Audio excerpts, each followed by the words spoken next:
Morning everyone. मैं आलोक sir, आलोक classes Banka की ओर से पुनः आप सभी का यूट्यूब चैनल पर हार्दिक अभिनंदन करता हूं और साथ ही साथ आप लोगों से रिक्वेस्ट करना चाहूँगा कि जिन्होंने अभी तक आलोक क्लासेस बांका के पुनः यूट्यूब चैनल को सब्सक्राइब नहीं किए हैं वो जल्द से जल्द यूट्यूब चैनल को सब्सक्राइब कर लें ताकि आने वाला नोटिफिकेशन से आप लोग वंचित ना रहे, क्योंकि आप लोगों को मालूम है कि आलोक क्लासेस बांका के द्वारा रेगुलर बेस पर तरह तरह के वीडियो आप लोग को प्रोवाइड किया जाता है।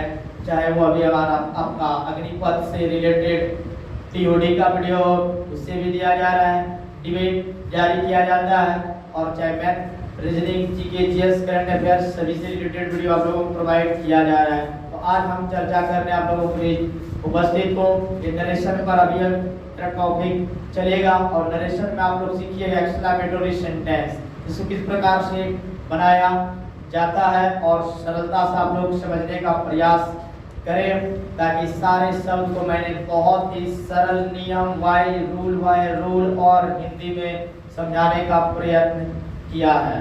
और अगर आलोक क्लासेस बांका में आप लोग इतना हिंदी मीडियम से अगर नरेशन को नहीं ले पाए तो कभी भी नरेशन पकड़ में नहीं आएगी, क्योंकि बहुत ही सरल और इजी शब्दों में हम एक्सक्लेमेटरी सेंटेंस और नरेशन को क्लियर करने का प्रयास कर रहे हैं ताकि आप लोगों को किसी प्रकार की समस्याएं नहीं हो। तो देखिए आज का जो लिखा हुआ सेंटेंस आप लोग देख पाओगे। आज हम लोग सीखने जा रहे हैं, क्या सीखेंगे? पूरा नरेशन की क्लास आप लोग को पता है चल रही है। नरेशन में आज हम लोग जानेंगे एक्सक्लेमेटरी सेंटेंस, इसका हिंदी क्या होता है। अगर पूछ देगा कोई हम चलो भाई एक्सक्लेमेटरी सेंटेंस आज पढ़े तो पूछ देगा कोई कि इसका हिंदी क्या होता है, हिंदी इसको हम क्या कहते हैं? विस्मयादिबोधक अव्यय लिखा हुआ है, देख पा रहे हैं, विस्मयादिबोधक वाक्य इसको बोला जाता है। अब आती है बात की विस्मयादिबोधक वाक्य को आप किस प्रकार से रूल वाइज बना सकते हैं और इसको हल कर सकते हैं। तो देखने प्रयास कीजिएगा और बता रहे हैं।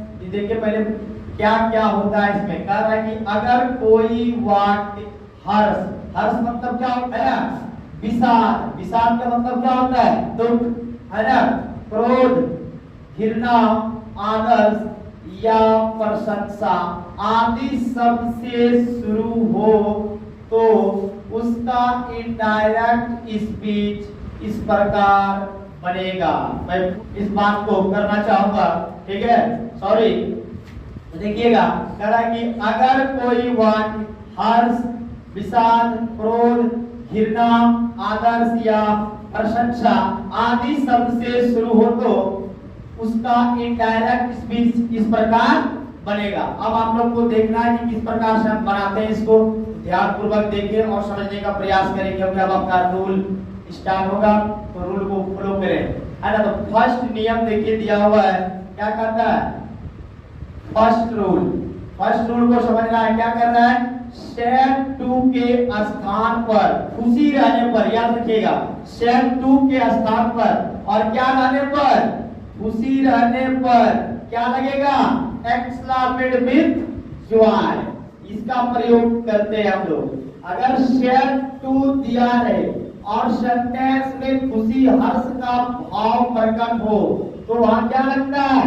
एक्सक्लेमेट का प्रयोग किया जाता है। अब वही कह रहा है फिर सेकेंड रूल देखिएगा क्या कहेगा। सेकेंड नियम वही भी रहेगा, सेड टू और कौन चीज रहने पर? दुखी रहने पर क्या हो जाएगा? एक्सक्लेमेट विद सॉरो, इसका प्रयोग किया जाता है। खुशी रहने पर एक्सक्लेमेट विद जॉय और दुखी रहने पर एक्सक्लेमेट विद सॉरो। इस प्रकार second rule of narration exclamatory sentence का क्लियर हुआ। अब हम थर्ड रूल पर चर्चा करेंगे। तो देखिए थर्ड रूल हमारा क्या कह रहा है। तो नियम, तीसरा नियम आप लोग फॉलो कीजिएगा। कहता है फिर अगर भाव आ जाए सेंटेंस में, कहे आश्चर्यचकित होता है ना, कोई चीज आपने देखे आश्चर्यचकित हो घबरा गए, है ना, तो आश्चर्यचकित रहने पर क्या लग जाएगा? एक्सक्लेमेट विद सरप्राइज, क्या हो जाएगा? एक्सक्लेमेट विद सरप्राइज का हम लोग को वहां प्रयोग करना है। तो यहाँ कॉमन सेंस की बात होती है सर। यहाँ आपको देखना होगा कि सेंटेंस में अगर हर्ष उल्लास का बोध दिया रहे तो एक्सक्लेमेट विद joy।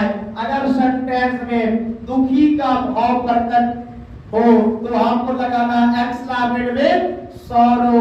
और अगर कहीं सेंटेंस में देख पा रहे हैं आपको क्या आश्चर्यचकित का भाव को प्रकट किया जा रहा है, दिखाया जा रहा है, तो क्या लगाना है आपको एक्सक्लेमेटरी विद सरप्राइज। तो इसको देना बिल्कुल अभी आपका ये नरेशन बनेगा नरेशन से रिलेटेड। चलिए अब बात करेंगे fourth rule of exclamatory sentence. तो चलिए चौथा नियम देखेंगे इसका क्या कह रहा है। तो चौथा नियम आप लोग को देखना क्या कह रहा है, उसके बाद दैट का प्रयोग होता है। बार-बार बता दें कि दैट को के स्थान पर दैट दिया जाता है। तो यहाँ क्या देना है कि उसके बाद दैट का प्रयोग करना है आप लोगों को। और पांचवा रूल और लास्ट रूल इसका बोलता है अंत में क्या करना है, साधारण नियम का प्रयोग करना है, यानी अंत में साधारण नियम का प्रयोग होता है। अब आप लोगों को नोट के माध्यम से बता देने का प्रयास करूंगा ताकि आप लोगों का सारा डाउट क्लियर हो जाएगा। जितना भी समझे सिर्फ 3 नोट देगा आलोक ट्रिक के माध्यम से आप लोग YouTube चैनल पर जुड़े रहे और ये 3 ही नियम एक्सक्लेमेटरी सेंटेंस को फाड़ कर रख देती है। ठीक है, तो चलिए देखते हैं क्या कह रहा है। First rule of exclamatory sentence and not से रिलेटेड है ना। 3 ही नॉट को याद रखना, माइंड में कांसेप्ट को लेना है और एक्सक्लेमेटरी सेंटेंस को फाड़ चीर कर रख देना, इसका मां कर देना है। ठीक है, चलिए एक्सक्लेमेटरी सेंटेंस एंड नॉट से रिलेटेड है ना। क्या कह रहा है, ज्वाई। बहुत सारे छात्र एवं छात्राओं के मन में रहता है सर ज्वाई का मतलब क्या होता है। अरे यार पहले ज्वाई का मतलब जानेगा तभी तो बनेगा, माइंड में कॉन्सेप्ट हो गया तैयारी चालू हो जाएगा। तो ज्वाई का सर मतलब होता है क्या बाबू, खुशी। क्या होता है, खुशी उल्लास। अभी हम चर्चा कर रहे थे। तो ज्वाई का मतलब क्या होता है, खुशी। इसके स्थान पर क्या लगाना है, हुर्रे देना। और अगर सेंटेंस में अलास ALAS अलास का मतलब क्या होता है, दुखी। दुखी रहने पर क्या दिया जाता है, सौरो। क्या दिया जाता है, सौरो। हुर्रे भी दे सकते हैं खुशी रहने पर, दुखी रहने पर सौरो दे सकते हैं। और फिर third rule of exclamatory sentence and not से रिलेटेड देखना है आप हाउ फाइन। अगर आश्चर्यचकित रहे तो हाउ फाइन, तो बता ही दिया पहले कि आश्चर्यचकित रहने पर हाउ फाइन, आश्चर्यचकित रहने पर क्या हो जाएगा, सरप्राइज का प्रयोग किया जाता है। Have you any problem? Nothing. Understand? ठीक है, अब मैं बात करूंगा, देख पा रहे हैं फॉर एग्जाम्पल है ना exclamatory sentence and for example के ऊपर आप लोग ध्यान दें और वीडियो में बने रहें। Hold on. चलिए बचा था क्या, लास्ट में एग्जाम्पल। फॉर एग्जाम्पल पर चर्चा चलेगी तो आप लोग बने रहे एग्जाम्पल में। और एक्सक्लेमेटरी सेंटेंस से रिलेटेड आज का एग्जाम्पल नोट को समझ गए कि ज्वाई रहने पर हुर्रे, अलास रहने पर सौरो, हाउ फाइन आश्चर्यचकित को रहने पर क्या देना है, सरप्राइज को। आप लोगों को सरप्राइज हमेशा लगाना है। तो चलिए अब देखेंगे फॉर एग्जाम्पल क्या कह रहा है। तो एग्जाम्पल में आप लोग बने रहे और एग्जाम्पल के माध्यम से समझने का प्रयास करें। तो क्या है फर्स्ट एग्जाम्पल और लास्ट एग्जाम्पल इस वीडियो का। He said hurray I won the match. इसको किस प्रकार से बनाया जाता है, ही सेड के स्थान पर बताएं क्या दिया जाता है, देखिए दिया हुआ है। फर्स्ट नियम को पहले फॉलो कीजिए। सेड टू के स्थान पर खुशी रहने पर, तो खुशी हुर्रे का मतलब क्या होता है बताएं। हुर्रे और ज्वाई का मतलब क्या होता है, खुशी। तो यहाँ क्या आपको पता चल रहा है, हुर्रे लगा है तो क्या है, खुशी का भाव प्रकट हो रहा है। क्या लग जाएगा, ही एक्सक्लेमेटेड विद जॉय। दिया हुआ है कि खुशी रहने पर एक्सक्लेमेटेड विद जॉय लगा दिए तो क्या हो गया, बन गया ही एक्सक्लेमेटेड विद जॉय। फिर कह रहा आई वॉन द मैच। देन सब आपको पहले नियम का फिर प्रयोग करना है और उसके बाद करा इस देखिए यहाँ फिर दुखी रहने पर एक्सक्लेमेटेड विद सौरो का प्रयोग करना है। थर्ड नियम आश्चर्यचकित रहने पर एक्सक्लेमेटेड विद सरप्राइज। उसके बाद क्या लगाना है, अगर ये प्रक्रिया हमारा पूरा हो गया तो उसके बाद हमें क्या देना है, दैट का प्रयोग करना है। तो क्या दे दिए, ही एक्सक्लेमेटेड विद जॉय, क्योंकि हमारा ये खुशी का भाव प्रकट हो रहा है। उसके बाद आइए दैट बोल रहा है तो दैट लगा दिए।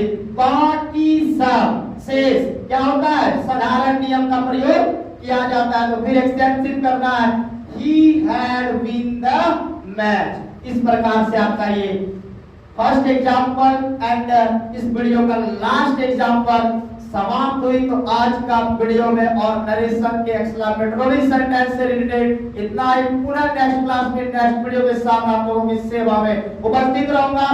और अगर जिसको वीडियो अच्छा लगा तो लाइक, सब्सक्राइब, शेयर और बेल आइकन को दबाना बिल्कुल ना भूलें, ताकि इस प्रकार के धमाकेदार वीडियो से आप लोग वंचित न रह जाएं। तो चलिए पुनः मैं नेक्स्ट क्लास में आप लोगों से मिलूंगा। तब तक के लिए धन्यवाद। वंदे मातरम। जय हिंद।